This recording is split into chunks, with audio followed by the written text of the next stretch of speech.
Bom dia para vocês que nos seguem. Esse é o Caminhos do Espiritismo e nós somos o Sejus. No dia de hoje, nós estamos aqui com a professora universitária espírita Ângela, também do Sejus, e nós vamos continuar o nosso estudo do Evangelho segundo o Espiritismo. Então, nós vamos conversar sobre o buscai e achareis. Então, bom dia, Ângela. Já vou te dando a palavra para introduzir aí o tema, por favor. Bom dia, cara. Um prazer novamente estar aqui com vocês, né? A gente compartilhando aí mais uma passagem evangélica tão importante, né? Pois é, buscar e achareis, né? É um convite ao trabalho, a gente vê dessa maneira. Ou seja, é Jesus nos convocando a dar os passos, né? Os primeiros passos para se conquistar uma ajuda, seja ela, né? Uma ajuda de pessoas que já estão do nosso lado, ou ajuda espiritual, né? Os espíritos, ou né, os nossos mentores espirituais, que vão tentar nos ajudar, mas eles precisam de uma matéria-prima. Então, essa matéria-prima está no nosso próprio buscar, né? Quer dizer, a gente demonstrar uma vontade de agir, uma vontade de conhecer mais, uma vontade de experimentar e refletir sobre essa experiência. E aí, nessa busca, com certeza, a gente vai achar as respostas que a gente deseja. Se não todas as respostas, porque essa verdade absoluta ainda é talvez inalcançável, mas pelo menos algumas respostas provisórias, aí, verdades provisórias que podem nos ajudar no nosso dia a dia. Então eu vejo como um convite ao trabalho mesmo, ao movimento, né, a essa busca de sempre buscar novos pensamentos, novos saberes e essas novas experiências com o próximo, né, que são as pessoas com as quais a gente aprende muito. Legal. Tem uma parte aí do texto, né, que a gente vai falar, que é da questão não vos inquieteis pela posse do ouro, né? E nós estamos vivendo aí num mundo de consumidores. Eu sei que você começou falando de verdade, e eu lembrei da questão da verdade, porque tem uma verdade que é de Kant, tem uma verdade que é teológica, tem a nossa verdade que segue no Evangelho Platão, né? Sócrates e Platão. Enfim, se a gente for falar de um mundo, tem uma verdade que é metafísica, enfim, tem um monte de verdades, é por isso que você está dizendo, olha, uma verdade possível para nós, né? E nesse mundo que a gente está vivendo, pós-moderno, de relativismo e de consumismo e de tantos outros ismos, né? Qual que é a verdade que a gente pode olhar para nós não nos aquietarmos por essa posse do ouro, segundo Jesus? É interessante, eu sempre acho que a busca da verdade é um movimento assim, está muito mais na sua atitude do que propriamente no que você vai encontrar. Por que eu penso isso? Porque buscareis a verdade e ela vos libertará, né? Mas talvez não seja a verdade, seja a busca pela verdade que vai nos libertar. Né? Porque é uma disposição nossa de sempre estar avaliando o que nós já sabemos, presumindo que podemos saber mais, a gente não se conformar com algo que já é dado, né? Como se fosse definitivo. Então, essa atitude em sempre aprimorar, que eu acho que a lei do progresso que o Espiritismo fala, é que vai nos dar, pelo menos assim, mais garantias de estarmos no caminho correto. Tá? E aí eu acho que a busca da verdade tem que estar sempre junto com uma busca ética, né? Com uma reflexão ética sobre aquilo que a gente está buscando. Porque a verdade por si só, o saber ou o conhecimento por si só, ele não nos transforma, né, em pessoas melhores. Mas se aquilo que a gente conhece dialoga com essa reflexão ética, que é uma postura filosófica mesmo, né? A gente não está falando de moralismo aqui, mas de postura filosófica, em saber se aquilo, logicamente, né, tem sentido, a que serve aquele tipo de conhecimento, esse tipo de saber atende a quais princípios. Então, é esse diálogo que eu acho que é importante. Tá? Então, assim, eu vejo muito dentro do Espiritismo, que é o que eu defendo, a gente seguir Kardec talvez muito mais pela postura dele do que propriamente pelo conteúdo achado naquele momento, né, do século XIX, que a gente não vai dogmatizar. Mas essa postura dele de estar atento, de perceber a novidade, mas não é qualquer novidade, é uma novidade que passa por um filtro, né, de racionalidade possível que a gente tem acesso no momento histórico. Eu acho que isso é que é legal. Tá? Então, a gente buscar, né? E a gente vai achar aquilo que a gente tem condição de achar e compreender naquele momento. Legal. Eu pensei que eu tinha posto no mudo. Eu sempre me confundo com esse microfone. Então, Ângela, a gente está vivendo assim essa questão de um mundo que todo dia tem novidade, né? Tem novidade, principalmente no mundo da internet, que é onde nós estamos inseridos, né? Você é bombardeado, né, por um monte de coisa nova. E às vezes parece para você que a gente acaba criando uma poluição do conhecimento, uma poluição do espírito. Vou me apropriar de um tema aí que é de um filósofo francês, mas parece que tem uma poluição do espírito. Às vezes as pessoas confundem assim, muita informação não é muito conhecimento. Eu acho que nós temos que admitir isso. O que a internet oferece hoje é assim, é um volume enorme de informações que, se desconectadas ou não avaliadas do ponto de vista de um estudo mais sério, é só uma poluição mental, porque se você não consegue fazer conexões entre tudo que você lê, não avaliar racionalmente, aquilo lá só vai assim, enchendo a sua cabeça e aí você vai se dispersando cada vez mais, porque o excesso de informação faz com que a gente se disperse muito. E na dispersão você não constrói conhecimento. Então, se a pessoa não tiver assim, um bom senso de procurar realmente fontes que são mais confiáveis, fontes que têm algo a dizer, né, a mais sobre determinado assunto e com mais seriedade, aí realmente a gente vai ficar como se, né, numa navegação literalmente sem rumo ali naquele espaço. Então é importante a gente ter eu acho que o preparo educacional nosso ele é muito importante para a gente selecionar, saber selecionar. Não é? Não também entrar em qualquer tipo de notícia. Hoje, por exemplo, as fake news são uma doença que se espalharam aí pelo mundo e as pessoas compartilham aquilo sem um mínimo de noção para averiguar, né, para saber se aquilo realmente é verdadeiro. E aí você destrói reputações, né? Você cria falsas imagens sobre o próprio mundo, né? A ciência às vezes sendo até desconstruída de maneira assim infantilizada. Então é muito importante as pessoas, né, terem assim um certo preparo, uma certa cautela para entrar nesse mundo de excesso de informação. É bom que tenhamos a internet, que é preciso, né, que essas informações sejam democratizadas, que todos tenham acesso, mas é preciso peneirar um pouco, né, que tipo de informação a gente realmente está querendo encontrar. Né, se é informação para massagear o nosso ego, os nossos preconceitos, ou se é informação para a gente crescer enquanto espírito. Legal. Tem uma fala aqui no Evangelho, né, que é de observar os pássaros do céu. Aí ele diz, não vos inquieteis por saber onde achareis o que comer para o sustento de vossa vida, nem de onde tirareis vestes para cobrir o vosso corpo. Não é a vida mais do que o alimento e o corpo mais do que as vestes? E muitas vezes isso tem uma leitura um pouco conservadora, né? As pessoas acabam achando que tem que ficar ali naquela situação, né? E outras vezes também é usado de forma reversa para um discurso de meritocracia. Como é que a gente pode entender isso numa leitura mais Olha, próxima? eu achei muito legal reler esse capítulo do Evangelho, porque às vezes as pessoas leem essa partezinha e esquecem de ler a leitura toda, até o final. Né? E se você perceber lá no item 8, ele fala que a terra produzirá o suficiente para alimentar a todos os seus habitantes quando os homens souberem administrar segundo as leis da justiça, de caridade, de amor ao próximo, dos bens que lá dá. Quer dizer, eu vejo essa passagem assim, nós estamos no momento, a vida foi possível, né, a vida humana ser desenvolvida no planeta, porque já havia condições de sobrevivência de todos. Né? Então, você tem terra abundante para plantar, você tem água, mas o que acontece? O nosso egoísmo faz com que esses bens naturalmente cedidos, né, aqui na Terra, eles não sejam bem distribuídos. Então, quando olhar os pássaros do céu, olha, nós temos condições, né, de produzir para todos, nós temos condições de fazer com que todos se alimentem bem, que todos tenham moradia, né? A Terra é um planeta maravilhoso, que pode propiciar boas condições de vida aqui.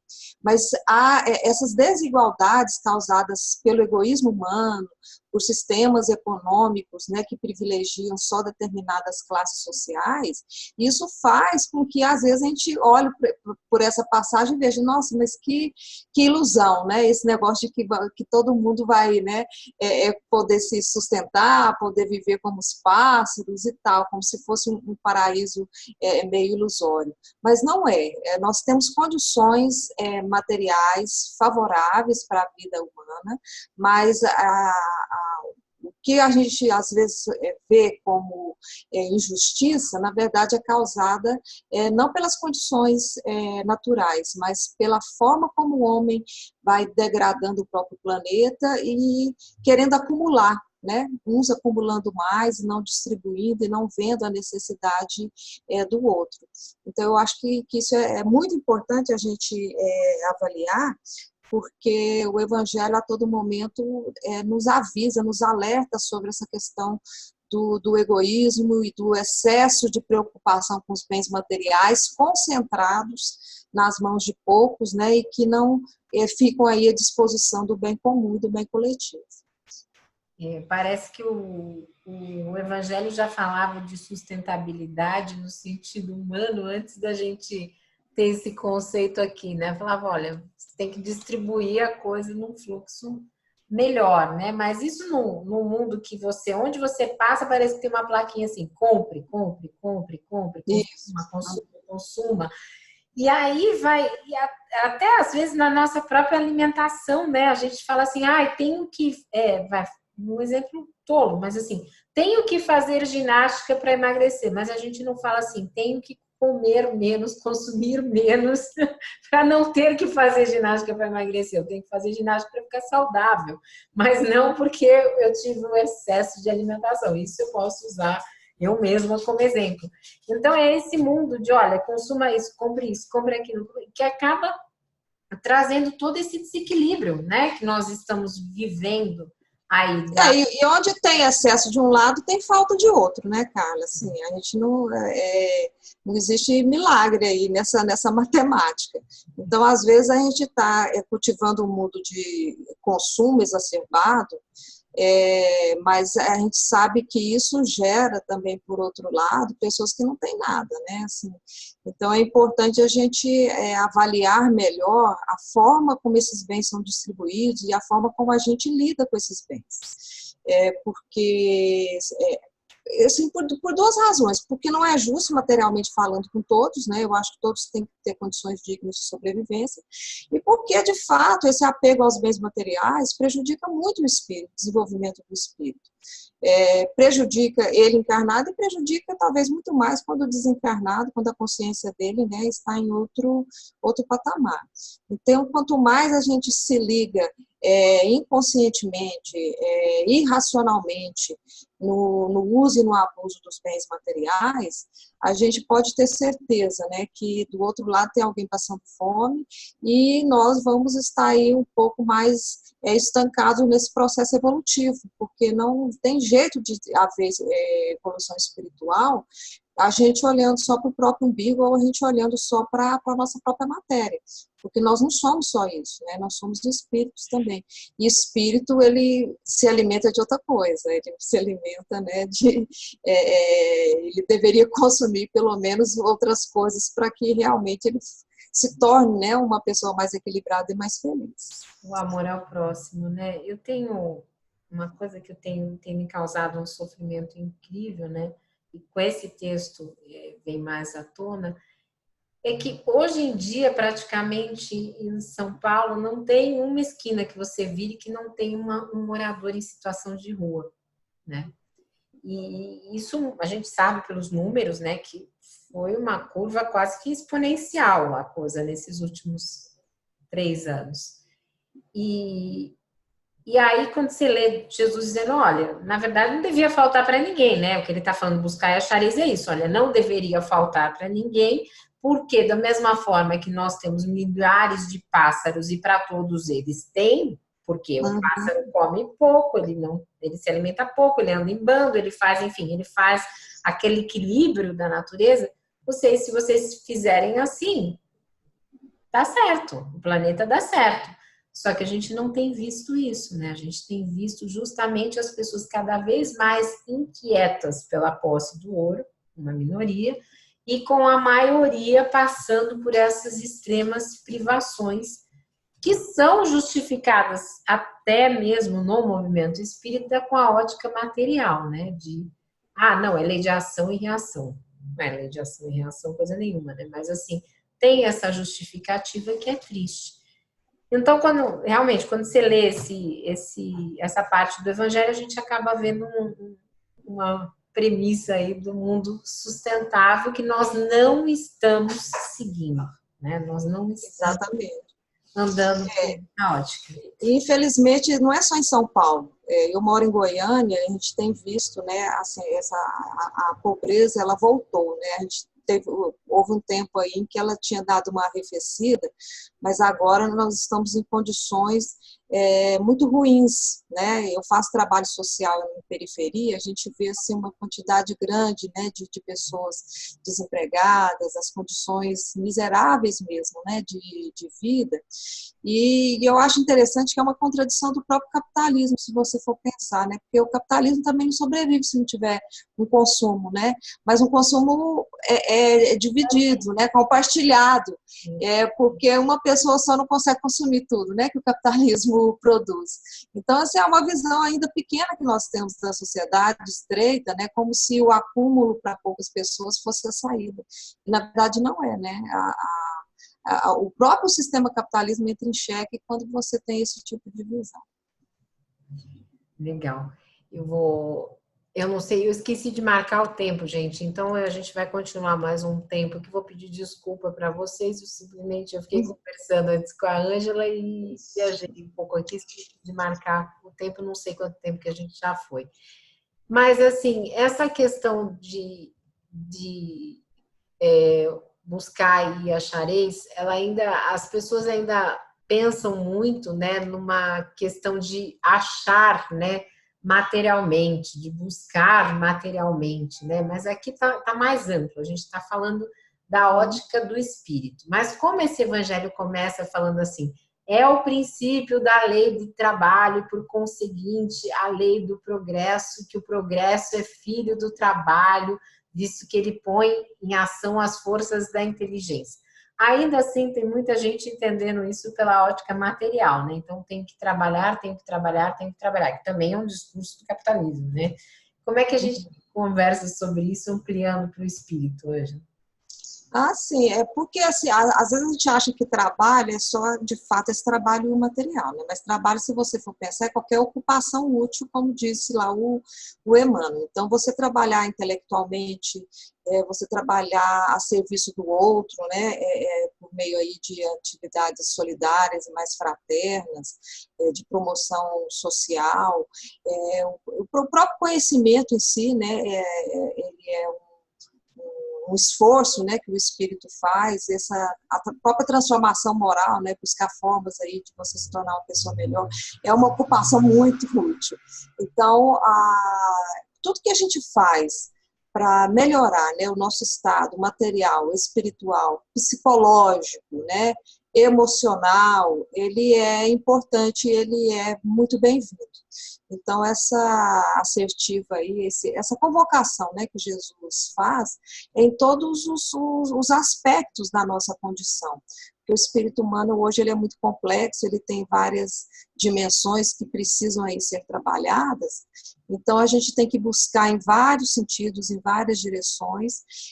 Às vezes a gente acha, né, em algumas outras a gente ainda não tá achando porque talvez não está procurando direito, né, ou não está usando as ferramentas corretas, mas pelo menos há essa promessa, né, de que quanto mais você se esforça na direção do seu aprimoramento, em todos esses aspectos que nós falamos, com certeza haverá um equilíbrio melhor nosso, né, e isso é importante para o nosso desenvolvimento espiritual, nosso desenvolvimento mental, a nossa maturidade, né, em relação a nosso estado aqui na Terra, né, saber lidar melhor com os problemas, saber lidar melhor com esses desafios que nos apresentam.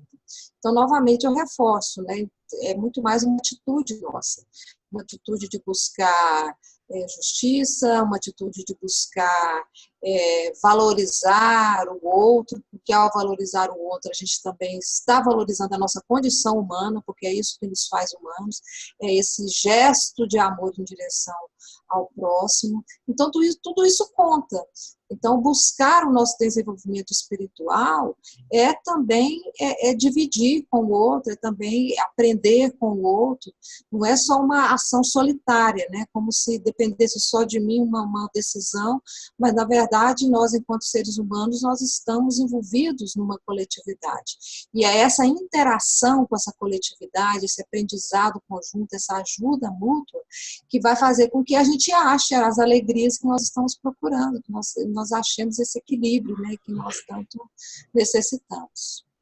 A liberdade, né? A verdadeira liberdade, que é essa liberdade dos pássaros que estão nos céus, né? Que novamente uma figura poética, né, de Jesus, mas é ali aquela liberdade que ela não tem medo, né, das contingências, né? Porque no sistema que nós vivemos ainda muito de capitalismo e trabalho alienado, nós somos muito oprimidos e com isso nós vamos deixando de lado tudo aquilo que nos dá satisfação, que nos dá essa liberdade para viver em função daquilo que nos dá a subsistência, né? Com isso nós vamos gerando uma série de problemas, não só de acumulação, mas problemas mesmo na condição emocional, na condição espiritual, né? E muitas vezes atrelados a essa busca ao ouro que nós não achamos. Nós não conseguimos, né, chegar lá na posse do ouro que muitas vezes a gente intenciona ter. E com isso nós vamos cada vez mais ficando prisioneiros de todo esse sistema,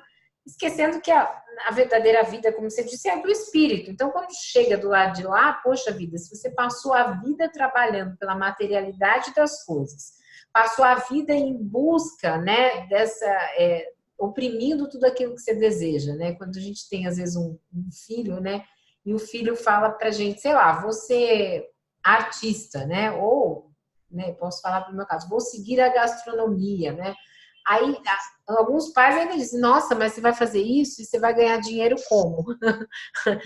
Tem essa mentalidade, né? Mas, no fundo, a liberdade do espírito é compensatória, talvez seja se buscar e achar isso. E é uma liberdade em todos os sentidos, né, Carla? Assim, uma liberdade do preconceito, a gente se livrar do preconceito, né, se livrar de determinadas ideias que nos aprisionam de fato, né, que nos tornam pessoas assim extremamente amarguradas, extremamente discriminatórias. Então, assim, a gente tem que tomar cuidado com esses próprios sentimentos que faz com que a gente se apequena enquanto espírito, né? Que a gente fica olhando uma parte muito pequena do nosso umbigo, enquanto tem tanta coisa aí, né, para a gente abrir asas e compreender, e saber, e buscar. Então, a liberdade também, ela implica nessa liberdade da nossa forma de pensar, né? Arejar a nossa forma de pensar. Eu nunca me esqueço nessas conversas de elevador, que são sempre muito rasas, né? Mas uma pessoa falando assim para outra, nossa, o fulano, o vizinho, não sei da onde, ele é músico, né? Aí o marido dele diz assim, mas ele ganha dinheiro como? Então, assim, esse preconceito, né? Como assim? Ele é um artista, ele ganha dinheiro com a música, né? E as pessoas ainda estão fechadas, né? Parece um feudalismo ainda, né? Nesses feudalismos mentais, né? Que, não, que ganha dinheiro é isso. Se a pessoa... É o parâmetro, né? Onde está o seu tesouro, aí está seu coração. Então, as pessoas veem ainda, a questão material ela é muito forte, né? Assim, ela nos impacta de maneira muito estranha. Então, às vezes, a gente não percebe, né, outras possibilidades que são importantes também para o espírito, né, que são importantes nem só para a pessoa que faz a música, por exemplo, isso é importante para a sociedade, isso é importante para o coletivo, as artes de uma maneira geral. Né? Imagina um mundo sem música, sem arte, que mundo esquisito, né, seria esse. Então, a gente tem que começar, né, eu acho que a pensar um pouquinho mais fora da caixinha, né? E parar com esse negócio, né, de que só aquilo que traz o excesso do ponto de vista material é que pode nos fazer feliz. Aliás, muito pelo contrário, né? Depois que se consegue isso, a gente, porque aquilo não é natural, né? Que lá não é a finalidade do espírito, aí as pessoas, infelizmente, percebem muito tarde, às vezes já está até morrendo, né, quando elas vão ver que deixar muitas outras coisas importantes para trás. E às vezes passam a existência inteira amarguradas com aquele excessivo, né, aquela condição materialmente excessiva, mas por dentro numa infelicidade, tendo que seguir o jogo, né? Porque muitas vezes tem uma norma aí psicológica, uma norma social, né, que elas aderem a esta norma, são obrigadas a seguir naquele processo, mas por dentro estão destruídas, né? Então, quando as pessoas normalmente me falam assim, se eu fosse rico, eu comprava não sei o quê. Eu falava, nossa, se eu fosse rico, eu ia ficar o tempo inteiro estudando, lendo, conhecendo, distribuindo conhecimento, viajando, conversando com outros povos, fazendo caridade. É assim, isso que eu não, né, a riqueza para mim não significaria a acumulação de bens, até porque a gente precisa de pouco, né, Ângela? A gente precisa de coisa Exatamente. para viver.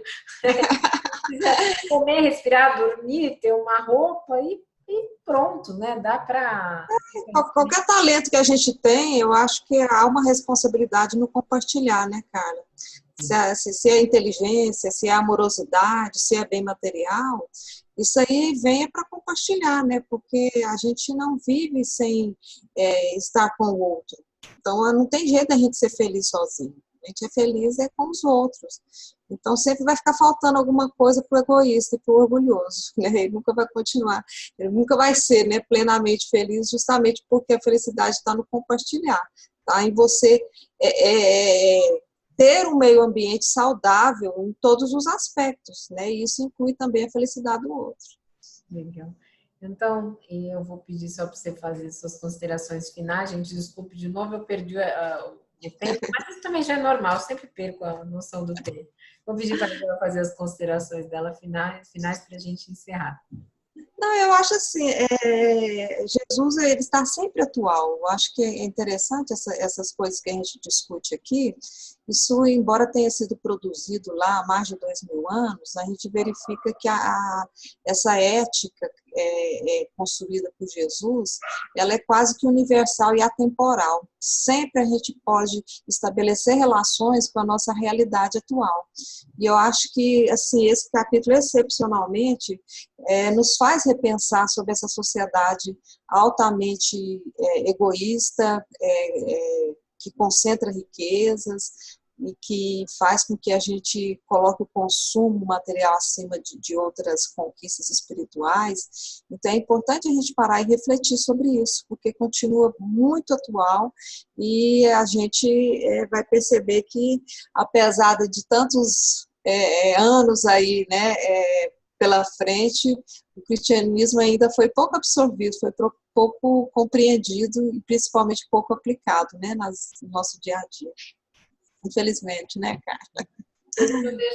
Jesus não deixou uma palavra escrita e nós ainda estamos falando sobre ele, e ainda não estamos entendendo as suas atitudes, né? Outro dia, eu estava lendo um livro do Jean Prieur, que eu não sei se ele é 100% confiável, mas é um livro que está esgotado, que é sobre... o nome dele é muito, né, sensacionalista, Hitler, Médium das Trevas.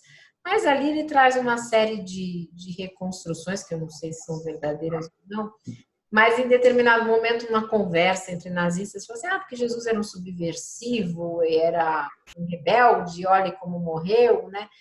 Mas eu peguei essa fala porque eu acho que essa fala é atual, né? Ainda tem muita gente achando que Jesus é um pobre, pecado, subversivo e que morreu na cruz e que, de certa forma, merecia isso. Principalmente no momento que a gente está vivendo, tem muita gente tentando formar uma nova religião como se fosse de Jesus, né? E não é. Que não é, principalmente aqui no Brasil. Então, isso me tocou dessa forma, porque eu falei, nossa, olha, lá atrás eles já queriam fazer uma religião alemã, né? Falando como se fosse uma criação a partir de algum conceito de supremacia. E hoje, de novo, a gente vem passando por esse processo aqui no Brasil. Então é muito importante. Essas coisas voltam, né? Volta, É volta. porque a gente não amadureceu ainda, né? A gente às vezes aceita Jesus só da boca para fora, nas nossas ritualidades, mas não incorpora aquilo, né, nas nossas ações, nossos sentimentos. É. Religião só serve se for assim, né, Carla? Senão ela não tem sentido. Se ela tiver atitude, né? Sair do mundo Exato. simbólico para o mundo sentido, caminha com ela, né? Então tá bom. Exatamente. Então, para vocês que nos acompanharam, esse foi o Caminhos do Espiritismo. Eu esqueci de fazer a prece inicial, mas que nós nos liguemos a Deus, a Jesus, aquilo que nesse momento nossos sentimentos se acalmem e tenham um ótimo dia. Se você gostou, compartilhe e esteja conosco. Se você quiser entrar para o nosso grupo de estudos no WhatsApp, mande uma mensagem pelo Facebook, uma mensagem particular, e nós te adicionaremos lá. Um beijo grande, Ângela. Obrigada. Obrigada a você, até mais.